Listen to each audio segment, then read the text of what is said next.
മകൾ വീണ വിജയൻ ഉൾപ്പെട്ട മാസപ്പടി ഇടപാടിൽ SFIO സമർപ്പിച്ച കുറ്റപത്രത്തിൽ തുടർ നടപടികൾ തുടങ്ങാൻ കൊച്ചിയിലെ വിചാരണ കോടതി.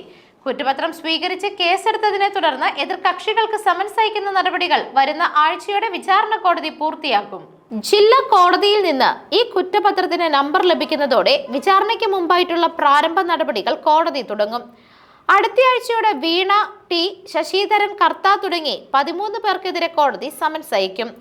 114 രേഖകളടക്കം വിശദമായി പരിശോധിച്ചാണ് കമ്പനി കാര്യങ്ങൾ പരിഗണിക്കുന്ന പ്രത്യേക കോടതി ജഡ്ജി VPM സുരേഷ് ബാബു കുറ്റപത്രത്തിൽ കേസെടുത്തത്.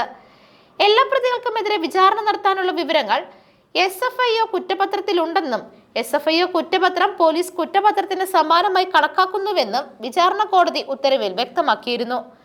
കമ്പനി ചട്ടങ്ങളുടെ പരിധിയിൽ വരുന്നതിനാൽ BNS പ്രകാരം നടപടികൾ പൂർത്തിയാക്കേണ്ടതില്ല എന്നും അറിയിച്ച കോടതി നേരിട്ട് സമൻസ് അയക്കാനുള്ള വിവരങ്ങൾ കുറ്റപത്രത്തിലുണ്ടെന്നും വ്യക്തമാക്കി. നടപടിക്രമങ്ങൾ പരിശോധിച്ച് തെളിവുകളുടെ അടിസ്ഥാനത്തിലാണ് കേസ് രജിസ്റ്റർ ചെയ്തതെന്ന് വിചാരണ കോടതി ഉത്തരവിൽ വ്യക്തമാക്കിയിരുന്നു.